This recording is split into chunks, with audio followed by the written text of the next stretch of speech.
Estamos começando mais um Contraponto e hoje vamos entrevistar a Ludmila Zago. Ludmila Zago é psicóloga, psicanalista, ela tem mestrado e doutorado em letras, né, pela Universidade Federal de Minas Gerais, né, e a sua tese, né, foi sobre essa vinculação entre psicanálise e literatura. Sim. Né? É coordenadora da Frente de Cultura da Cidade Alteridade, também da Universidade Federal de Minas Gerais, né, e atuou em várias ONGs, né, em defesa dos direitos pela cidade, etc. É uma grande satisfação tê-la aqui, né, para a gente falar sobre um tema que é um tema importante, né, um tema muito polêmico e que a gente está tentando aqui numa série de programas de esclarecer para o nosso telespectador, de discutir, né, com o Belo Horizontino a questão da arte urbana, das intervenções urbanas e a questão, principalmente a mais polêmica, talvez seja a questão da pichação, né, e dessa relação da pichação com grafite, com outras formas de intervenções artísticas urbanas. Pois é, e aí eu acho que queria, assim, você como psicólogo, como psicanalista, né, o que há por detrás dessas manifestações, né? Ou seja, qual que é a mensagem, né? Qual é a ideia? O que a gente pode extrair dessas manifestações artísticas, né? E especialmente da pichação? Essa pergunta ela é muito interessante porque é difícil a gente extrair de imediato o que a pichação traz, né? Uhum. Assim como talvez seja impossível definir o que ela traz a cada vez que um picho é feito na cidade, né?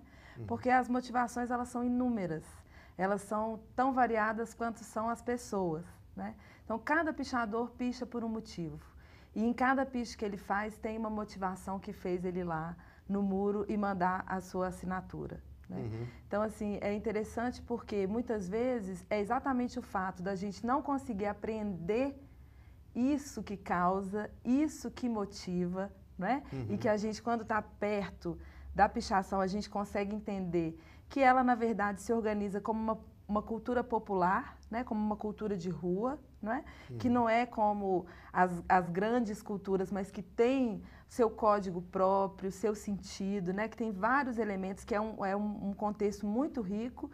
Nem sempre a gente consegue aprender assim que a gente vê, né?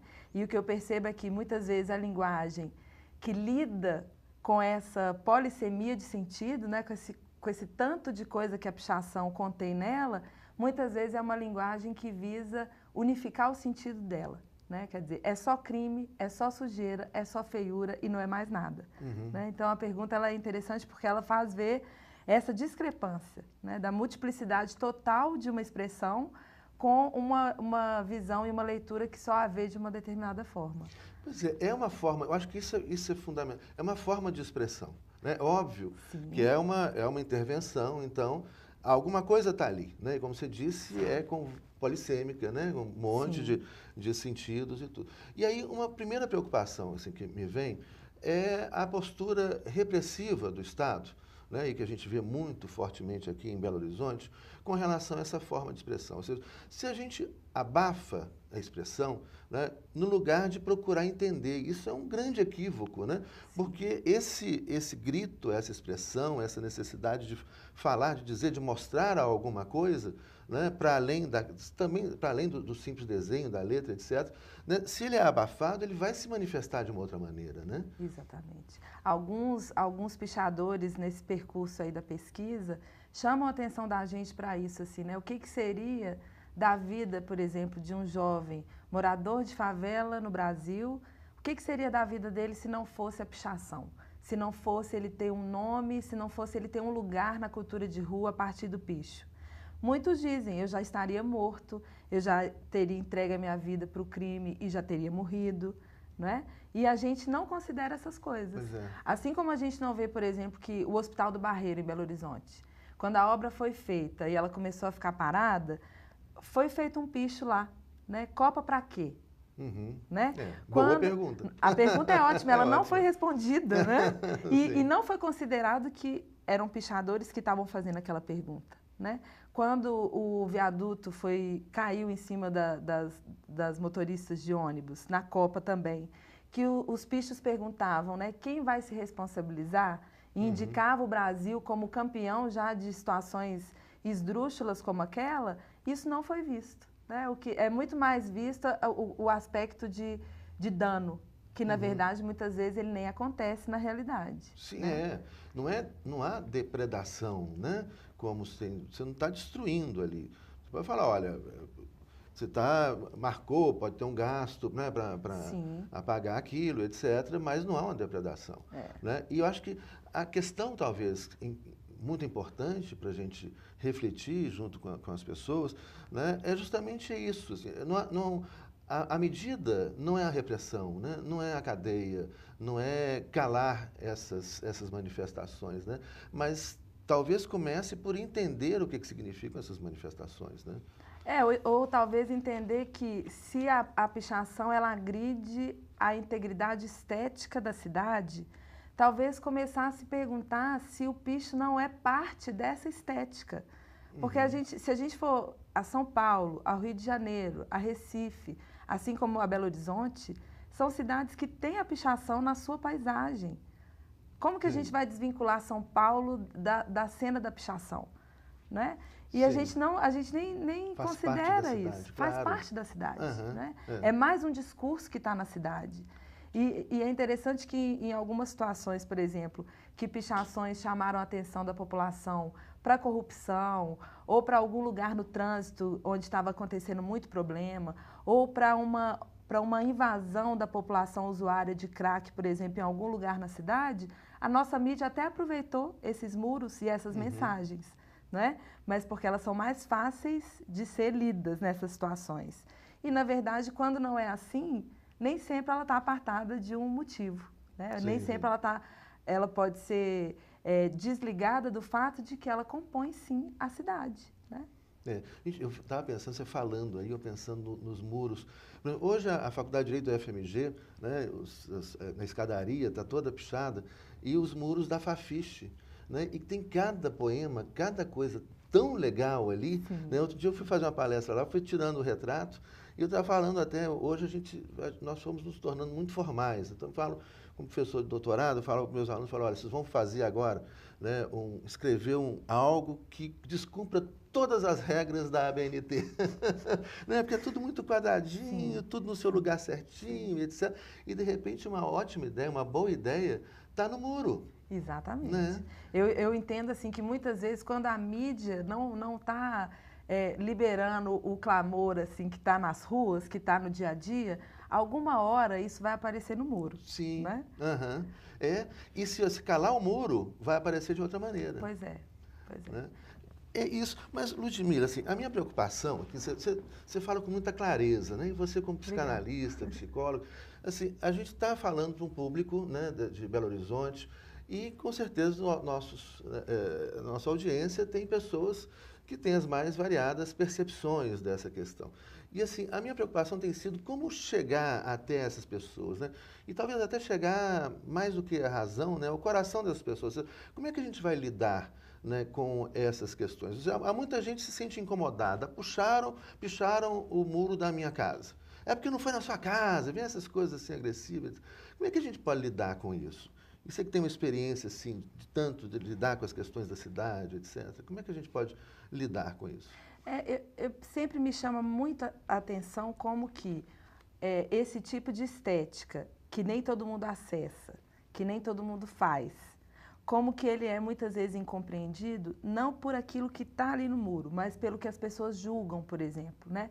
Julgam que a pichação ela não é boa porque ela é feita de madrugada, enquanto ela não é controlada, não é vista por todo mundo, porque eu não entendo, porque o spray é preto e aí suja tudo, e aí começa uma fala da imprensa também que começa a divulgar aquilo assim, né? O vandalismo, a pichação, vandalismo. E a gente fica sempre com esse julgamento moral, mas sem pensar nisso, né? Que assim, muitas vezes é mais interessante estar com o spray do que com outras armas para se expressar, né? Sim. Muitas vezes foi o spray que permitiu que esse jovem pudesse circular de uma forma mais ampla na cidade, né? Que muitas vezes ter essa via de expressão é fundamental, né? Quer dizer, todo mundo precisa de em algum momento expressar. A gente, por exemplo, tem a possibilidade de voto, né? Sim. E a gente não consegue admitir uma forma de expressão que é de uma outra natureza, né? E por que a gente entende, por exemplo, que uma coisa que a gente não julga bonita, que ela está errada? Né? Sim, sim. E a gente não vê, por exemplo, que na lei tem uma punição para pichação. Muitas vezes em matérias da imprensa está dito assim, porque não pode punir o pichador. Mas a gente tem pichadores presos em Belo Horizonte por formação de quadrilha, por apologia ao crime, por incitação ao crime. Só que na lei tem coisas, né? Assim, tem, digamos assim, penas para esse ato. Não Sim. são essas. Não necessariamente levariam à prisão, né? Sim. E aí eu acho que tem uma coisa assim, que tem que punir porque não entende. Tem que punir porque acha feio, se é feio é imoral, e aí a gente acaba... Uma mistura geral de tudo. Não abrindo espaço para essa alteridade, né? E também não para se dar conta que a cidade, que tem poluição, que tem moradores na rua, que tem pessoas sem casa, que tem pessoas sem hospital, que tem, às vezes, grafiteiros com dificuldade até em muros autorizados, também tem pichação acontecendo, né? A gente não quer saber disso. Ludmila, vamos fazer um breve intervalo, daqui a pouquinho a gente volta.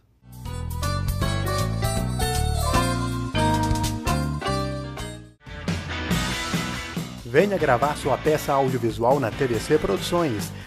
Além dos melhores equipamentos que garantem qualidade estética de som e imagem, nossos estúdios contam com revestimento acústico, ar-condicionado, chroma key, teleprompter e tudo o que você precisa para gravar o melhor vídeo para o seu projeto. Entre em contato e faça um orçamento. Ligue 31 3024 2755. Nesta casa, todo mundo tem TV por assinatura. Mas quem decide mesmo o que as crianças podem assistir são os pais. Na TV por assinatura não há restrição de horário para exibição de programas. Por isso, é possível bloquear conteúdos de acordo com a classificação indicativa através de uma senha. Seus filhos podem aproveitar uma programação de qualidade com toda a segurança. Para tirar dúvidas de como bloquear programas, canais ou horários, procure sua operadora.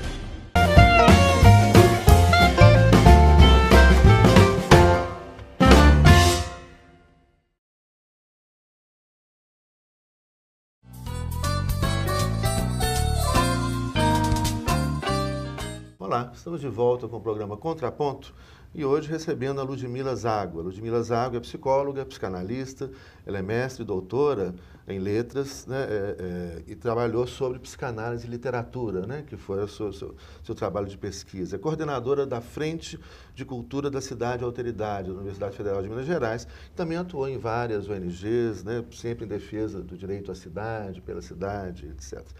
Ludmila, pois é, nós estávamos conversando no primeiro bloco, né, a questão da pichação, da arte urbana, e uma pergunta, né, que eu acho que é importante que a gente faça e que dialogue com o nosso público, que é a questão assim, quem diz o que é patrimônio histórico, né? O que é patrimônio histórico, né? Porque todos nós temos a nossa história. Grupos sociais, classes sociais, bairros, né, na cidade, cada um tem uma visão do que é o patrimônio, do que é a história da cidade. Né? Entretanto, o Estado chega e diz, olha, isso aqui é patrimônio histórico, né? O castelo de fulano, a casa de cicrano, né? Mas a casa do outro fulano não é, né? Ou aquela outra não é. Então, vamos começar por aí, né? Vamos problematizar essa questão do patrimônio histórico e o que é essa pichação, né, desse patrimônio histórico da cidade. É curioso que esse tombamento, né, quando vem uma classificação de que esse lugar ele tem uma importância histórica e cultural, eu entendo que não se leva em conta o uso cotidiano atual daquele equipamento, né? A gente vê muito mais a cidade preocupada em manter, por exemplo, o viaduto de Santa Teresa tal qual ele era nos anos 40. E aí ele não pode comportar nenhuma marca, ele não pode comportar risco, ele tem que ter aquela mesma imagem e propor aquela mesma paisagem que ele propunha há tantos anos. É uma história congelada. É uma história congelar congelada. A cidade. Exatamente. Que interessante isso. O Agamben fala disso, né? De como existem atos que profanam o patrimônio, devolvendo ele ao uso humano. Isso, né? E ao livre uso. Fabuloso. Essa é desse texto da né? A pichação, ela faz isso de alguma forma, né? E de uma forma tão radicalmente livre que incomoda demais, porque o patrimônio, quando ele está colocado, ele passa a ser regulamentado, ele passa a ser controlado, vigiado, inclusive afastado do uso. Sacralizado. Gente, você citar o Agamben é Exatamente. muito. Tem um texto dele, publicado pela Boitempo, gente, é um livro que chama Profanações, né?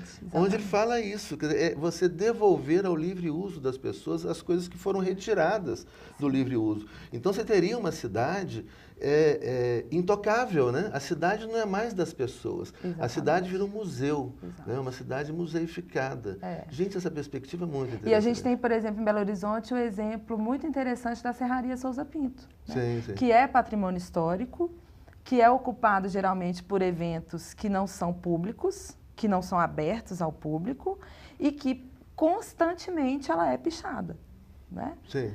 Por quê? Porque o uso das pessoas, né? Assim, o uso, ele não é...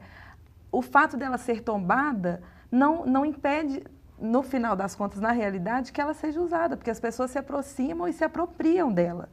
E isso não está pautado pelo tombamento, né? Cada um se aproxima dela da sua forma. Sim, né? sim. Gente, que legal isso. Pois é, olha, e a gente tem, né, uma outra questão, né, que é a questão que é colocada, que muitas vezes as pessoas se preocupam, né? Aquela coisa de não gostar do que não entende, né? E colocar essas manifestações, principalmente a pichação, como sendo uma poluição visual. Né? Outro dia, num programa nosso, nós gravamos aqui na Contraponto, com a vereadora mais votada da cidade, né? Da história de Belo Horizonte, né? A nossa vereadora, a Áurea Carolina, a gente estava falando da pichação e comparamos, né? Falando a questão de poluição visual, por exemplo, oferecida pelo excesso de propagandas. Né? Na França tem até uma instituição de defesa dos cidadãos contra essa poluição, essa agressão. Né? Você sai, você entra no metrô, entra no ônibus, propaganda em todo lugar, luz, neon, parará, parará.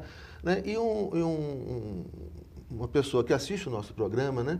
Um telespectador nosso, ele ficou muito indignado. E depois até eu argumentei alguma coisa, algumas pessoas argumentaram com ele, que não era uma crítica ao trabalho de marketing, né? Não é uma crítica a nenhuma profissão, né? Mas uma crítica ao uso desse trabalho, né? De forma excessiva, que abafa, que oprime as pessoas. Né?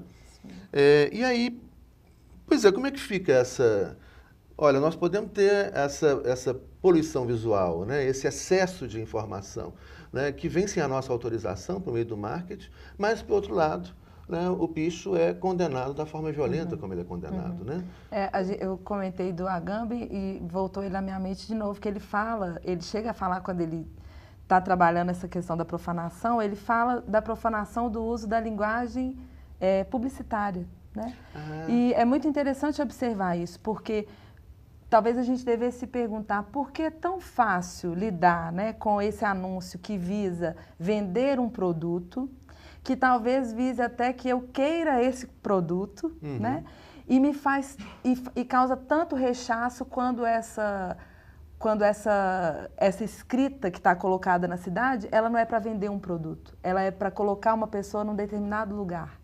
Ela é para dizer que alguém que está lá na periferia chegou ali e resolveu marcar ali aquele espaço. Né? Isso é muito interessante, quer dizer, se a gente fizer a nossa marca e quiser fazer sucesso com ela, ou quiser fazer ela estar né, nos olhos das pessoas na cidade, a gente não pode. Não pode. Mas a gente pode acatar os produtos que estão dizendo para a gente que são fundamentais para a nossa vida. E né? as marcas que estão o tempo todo nos oprimindo. Né? Exatamente. Coca-Cola, Nike, marca.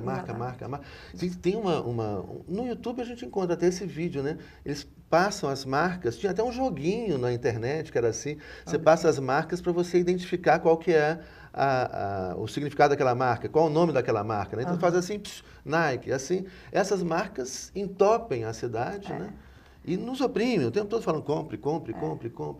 Uma vez um jovem pichador me disse assim, que ele também ele ficava se perguntando o que seria dele sem a pichação, e aí logo ele responde assim, talvez eu fosse mais um menor fascinado por uma marca de roupa, né? Mas como eu construí a minha própria marca, então eu faço a minha marca na minha blusa, eu não preciso comprar uma blusa de etiqueta, que geralmente é muito mais difícil de comprar, né? Então, eu acho isso interessante, assim. Nossa, muito interessante. A gente não autoriza a marca pessoal. Né? A não ser que a pessoa transforme a marca pessoal num produto, né? E da mesma forma que as pessoas dizem assim, eu não entendo isso que está pichado, me parece que a pichação, ela ataca, sim, essa lógica da propriedade, mas ela também ataca a lógica do lucro, né? De fazer alguma coisa que me faça lucrar. Então, a gente poderia pensar assim, o anúncio da Coca-Cola, ele pode ser excessivo, mas ele gera lucro, então eu entendo por que ele está me oprimindo. Como o pichador está fazendo e aquilo ali não leva a nada, porque o pichador não lucra com o piche dele, então eu entendo que também a pichação causa um curto-circuito na vida urbana por conta disso. Porque ela segue um outro viés que não é o viés de vender, lucrar em cima, entendeu? Sim. Gente, muito interessante, Ludmila. E aí, pois é, olha, a gente tem casos, né, de repressão, né, aqui em Belo Horizonte, né, graves, de pessoas que estão, né, cumprindo penas, né, com tornozeleira e etc. Né? O que você acha dessas polícias? Você acha que o caso, por exemplo, a gente estava comentando no intervalo, né, o caso das políticas de repressão em Recife, em Belo Horizonte, Sim. Como é que tem sido isso, né? Você acha que isso é a solução? Eu entendo assim que a abordagem, né, dessa cultura de rua, dessa cultura popular brasileira, ela se dá de uma forma equivocada, às vezes, desde o início. Né? Assim, nós somos um país que a gente faz campanha de denúncia anônima. Né? E as pessoas, quando elas denunciam, por exemplo, que um picho está sendo feito no seu prédio, elas não sabem que pode acontecer alguma coisa que às vezes é abusiva, que às vezes é violenta também. Por parte de diversos agentes isso pode acontecer. Né? E assim, sempre me chamou muita atenção, em todos da cultura de rua, a sua postura de se responsabilizar por aquilo que faz. Né? Então, assim, nesse tempo todo de convivência, de pesquisa, a gente nunca viu um pichador que dissesse assim, não quero arcar com nada, não vou arcar com punição nenhuma. Mas foram muito poucas vezes que eu vi acontecer o que está previsto na lei, que são penas alternativas, né, que não chegam a levar à detenção. Né? Então, eu entendo assim, que tem um peso moral muito grande, né? Pelo fato de ser feio, pelo fato de ser feito por gente que é da periferia, ou que é da favela, ou que é jovem, ou que é negro. São diversos fatores que fazem a gente depreciar essa manifestação. Essa manifestação, né?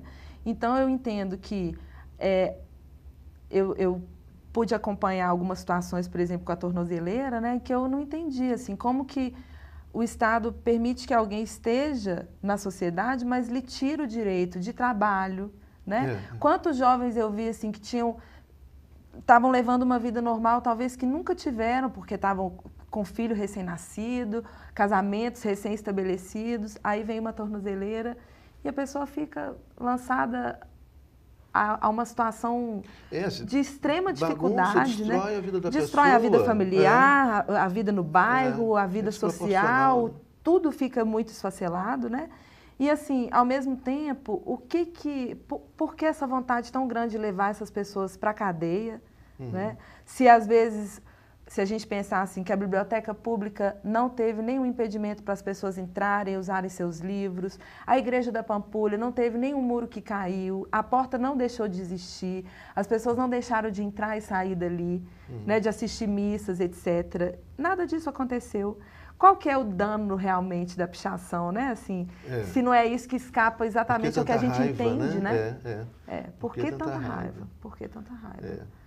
Gente, Ludmila, muito interessante. Nossa, vamos ter que continuar essa conversa, né? Porque tem muita mais coisa para a gente entender, né? E a gente entendendo, a gente pode conseguir... E você vê como que a gente está lidando com isso de uma forma rasa, empobrecendo aí isso apenas como um crime e levando essas pessoas que são responsáveis, que são politizadas, que muitas vezes são referências para outros jovens, para outras culturas de rua, essas pessoas estarem detidas e sofrendo, assim... Não, é um absurdo. Né? Não, e o uso incorreto, né, do próprio direito, onde você coloca, é o que você falou, tem um tipo penal da pichação. Exatamente. Aplica-se esse tipo, mas aí não, aí você começa a inventar um monte de conexão. Formação de quadrilha, né, e outras coisas que não tem nada a ver. Né, quadrilha criminosa. É um delírio. Não é né? o primeiro processo em que, às vezes, a pichação nem aparece. Muitas vezes o pichador ele é detido e no processo dele não tem pichação. Tem outros crimes que, na verdade, são uma artificiosidade muito mais do que uma lida com essa questão. Qual é né? esse incômodo, né? Essa coisa está escondida e recalcada aí que causa tanta. O que esse crime de raiva. baixo teor ofensivo, o que ele consegue atacar, né? Assim, ele mexer, não tem um baixo teor ofensivo de fato, né? É uma ofensa moral, né? É interessantíssimo. Olha, muito obrigado por essa conversa riquíssima. Obrigada né? a você pela E oportunidade. espero que a gente tenha contribuído para a reflexão sobre a nossa cidade e até o nosso próximo programa.